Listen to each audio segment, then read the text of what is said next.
All right, John, if you don't mind, let's begin with you. Looking at futures right now, we're seeing a bit of a rebound in the markets. We also noted earlier that we're seeing General Motors shares up. Some other automakers, U.S. automakers shares are up. What do you attribute that bounce to? Do you believe is it likely the comments from Howard Lutnick yesterday that he thinks that there might be a compromise when it comes to tariffs?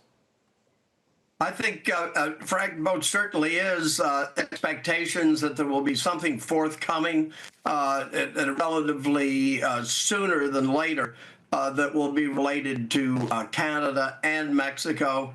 Automakers are a big part of the U.S. economy and an important part in terms of jobs. So I think the administration is going to be working with both countries. I mean, the interdependency of these industries that are involved in this, including shipbuilding, all of that, very important to be dealt with. And we think the administration is working towards it. All right, John, I just want to be clear. You think this bounce we're seeing in the pre-market is attributed to that, even after the president's speech last night, where he talked about being unrelenting and seemed to have a lot of conviction about all of his policy?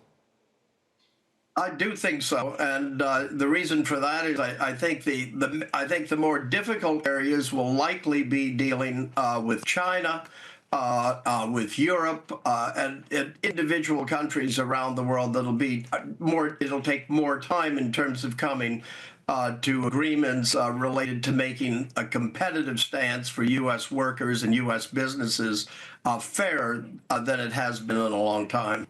All right, Bill, coming over to you. Bill, you're a bit of a contrarian. You actually do not believe that these tariffs are inflationary, but I do have to ask you, after we heard from the Target CEO yesterday saying that produce prices are likely going to increase as soon as this week, that's just one part of the economy. How do you still hold on to this idea that they're not inflationary when you're seeing a leading retailer tell you that's going to raise prices? Well, let me ask you, Frank, if you start to raise the price of something like peanuts, right, what are you going to do? Well, you can eat less peanuts, but you're going to have more cashews or find other substitutes. And that, to me, is really the basis of why it's not inflationary. It changes relative prices, but the overall prices, as we've seen from the first experience of the Trump administration, it only went up by about a percentage point of CPI over a 2-year period. So people do find ways of getting around tariffs and finding other things to consume that get them the same kind of results without having to consume the high-price stuff. People adjust, and I think that's the thing that people forget. A lot of economists, when you scratch any economist, you talk about trade wars and the terrible things that tariffs can do. But honestly, people are pretty smart, and producers are very smart in finding substitutes. The stock market we actually just talked about, GM and all the automakers are saying, hey, this gives us an opportunity to re-optimize our production, maybe shift more production back to the United States, and more importantly, get foreign money to come invest in the United States to have our suppliers much more domestic and to rationalize our supply lines even better.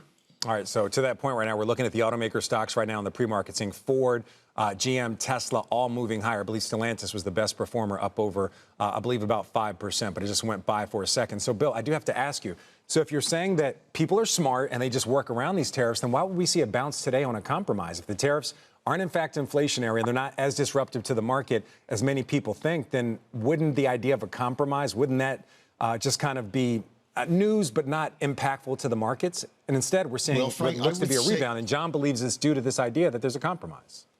Well, Frank, I think the real reason why the markets are reacting is because President Trump reminded everybody that tariffs are just one tool in a wide range of policies that he's being put in place. And people are not emphasizing enough the rest of the policies. He's going to shrink the size of government. He's going to deregulate the economy. And to me, the most important thing he's going to do is to get more capital to come into the United States, even from China. He's told us that his objective is to maximize the employment and income of American residents, and that is where the optimism is coming in. People are relieved to find that we're back on the investment track again. We're going to deregulate, cut taxes, find other revenue sources other than income taxes, and really try to revive the economy in a way that hasn't been done before. We've tried CHIPS Act, where we have direct subsidies, but tariffs are a way of packing a punch that subsidies don't. Tariffs raise revenues. Subsidies cost the government revenues. The subsidies like the CHIPS Act is something that blows up the government deficit. But tariffs are a way of giving the same kind of protection, encouraging people to come in and invest under the tariff barrier, and at the same time raise revenues. So these, I think, are facets that have not been talked about enough. So, Bill, you actually believe that Wall Street and the rest of the country is seeing optimism from the president's comments. But, John, I want to come back over to you. I mean, we've seen GDP estimates lowered. The Atlanta Fed's GDP now, one that a lot of people are citing, going from 1.5% when we were talking about a Q1 decline, now down to 2.8%. And also, we're getting stuff from J.P. Morgan, their trading desk turning very bullish about U.S. equities. I want to ask you, if there's optimism out there, where is it? Because we're not hearing it from traders. We're not seeing it from economic estimates. Are you optimistic about the direction of this market despite the sell-off?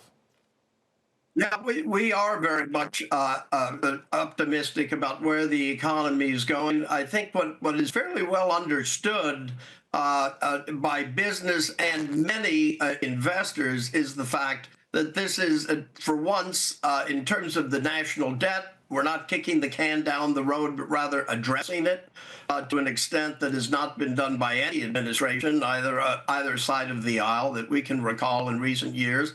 And in addition to that, this looking for a better competitive stance to the U.S. should not only be good for the U.S., but should also be for the trading partners, in particular in the move to diversify away from one country-centric global supply chains.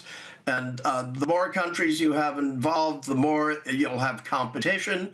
It will be, we could see a significant improvement in the global economy. I also think one thing that is understood by many people, and not necessarily what's coming out of the Michigan and the Conference Board surveys, and some of that is just the way people feel when they go to the supermarket, okay? It hurts. Mm-hmm. I know that. I like to shop, and it hurts. But my point is here, they realize this doesn't happen overnight, Frank, and it needs to start, and the process is the most important part to get along and make corrections when mistakes are found, when a better way can be found.